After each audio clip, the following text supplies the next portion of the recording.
भूतिया रहस्य की शुरुआत राजस्थान के अलवर जिले में अरावली की पहाड़ियों के बीच बसा भानगढ़ किला अपने भूतिया रहस्यों और डरावनी कहानियों के लिए प्रसिद्ध है।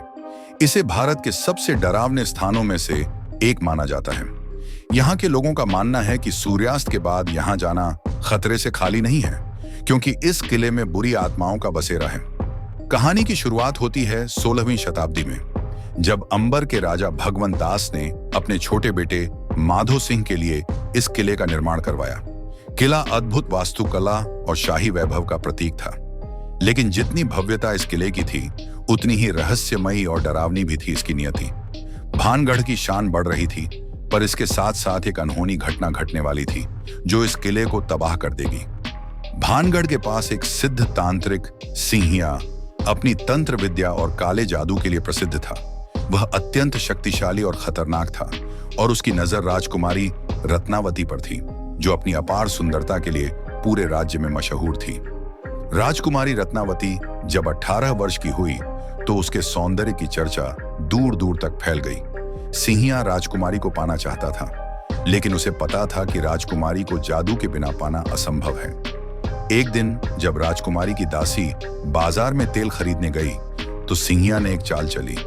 उसने तेल की उस शीशी पर जादू कर दिया, ताकि जब राजकुमारी उस तेल को अपने बालों में लगाए तो वह सिंहिया के पास खींची चली आई। लेकिन राजकुमारी को सिंहिया की योजना का पता चल गया। उसने उस तेल की शीशी को फेंक दिया और वह तेल एक बड़े पत्थर पर जा गिरा। जादू के प्रभाव से वह पत्थर उड़ाच कर सीधा सिंहिया की ओर चला गया और उसे कुचल कर मार डाला। मरते वक्त सिंहिया ने भानगढ़ को श्राप दिया कि यहाँ के सभी लोग जल्दी ही मर जाएंगे और उनकी आत्माएं इस किले में फंस जाएंगी, कभी भी मुक्त नहीं हो पाएंगी। इसके कुछ ही समय बाद भानगढ़ और अजबगढ़ के बीच युद्ध हुआ, जिसमें राजकुमारी सहित भानगढ़ के सभी निवासी मारे गए। तभी से यह किला वीरान और भूतिया बन गया। रात होते ही यहाँ अजीबोगरीब आवाजें सुनाई देने लगीं, लोगों की चीखें और कभी कभी संगीत की धुन भी। आज भी इस किले के अंदर जाने की हिम्मत कोई नहीं करता, खासकर सूर्यास्त के बाद। कहते हैं कि जो भी यहाँ रात में रुकता है वो फिर कभी वापस नहीं लौटता। ये कहानी केवल शुरुआत है। भानगढ़ किले के अंदर और भी रहस्य दफन हैं, जिनका खुलासा आने वाले अध्यायों में होगा। पहले अध्याय में हमने देखा कि कैसे तांत्रिक सिंहिया के श्राप ने भानगढ़ किले को बर्बादी की ओर धकेल दिया था।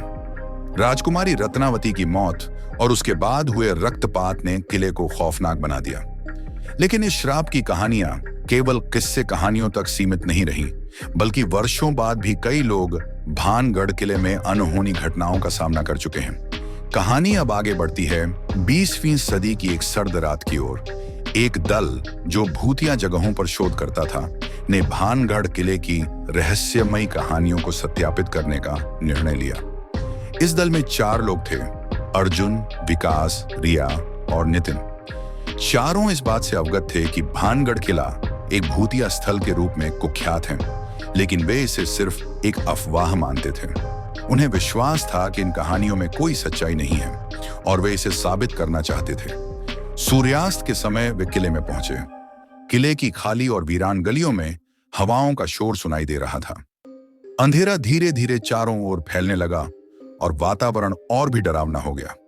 किले के प्रवेश द्वार पर एक बोर्ड लगा था, जिसमें साफ तौर पर चेतावनी दी गई थी: सूर्यास्त के बाद यहां प्रवेश वर्जित है। लेकिन दल ने इस चेतावनी को नजरअंदाज कर दिया और किले के भीतर जाने का निर्णय लिया। किला अंदर से बहुत विशाल और रहस्यमय था।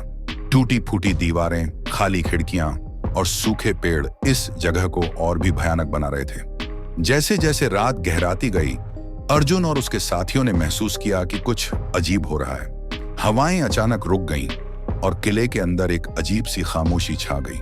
हर कदम पर उन्हें ऐसा लगता जैसे कोई उन्हें देख रहा हो, लेकिन आसपास कोई नहीं था। विकास ने मजाकिया अंदाज में कहा, यहाँ कोई भूत नहीं है, यह सब मन की कल्पना है। लेकिन तभी उन्होंने किले के एक कोने से किसी के चलने की हल्की आवाज सुनी। सभी ने उस दिशा में देखा, लेकिन वहां कुछ नहीं था। रिया को लगा कि कोई परछाई उसके पीछे से गुजरी है, लेकिन जब उसने मुड़कर देखा तो वहां कोई नहीं था। धीरे धीरे डर का माहौल बढ़ने लगा। नितिन, जो सबसे शांत और तर्क संगत था, ने कहा, यह हमारा भ्रम है, चलो आगे बढ़ते हैं और किले के अंदरूनी हिस्से की ओर चलते हैं। वे चारों आगे बढ़े और महल के मुख्य हिस्से में पहुंचे, जहां कभी राजकुमारी रत्नावती का महल हुआ करता था। महल के टूटे हुए कक्षों में अजीब सी ठंडक महसूस हो रही थी, जैसे वहां कोई अदृश्य ताकत हो।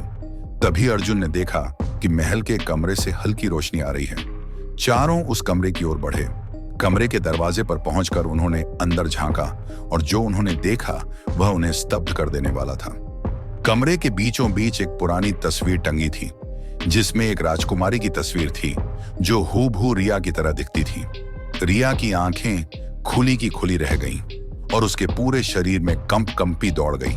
अचानक कमरे के चारों ओर से ठंडी हवाएं चलने लगीं और उन्हें ऐसा लगा जैसे कोई अदृश्य ताकत उनके पास आ रही हो। वे सभी घबराकर कमरे से बाहर भागे, लेकिन किले का माहौल अब और भी भयानक हो चुका था।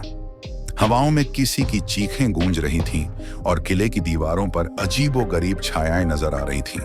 उन्हें समझ में आ चुका था कि यह जगह सामान्य नहीं है।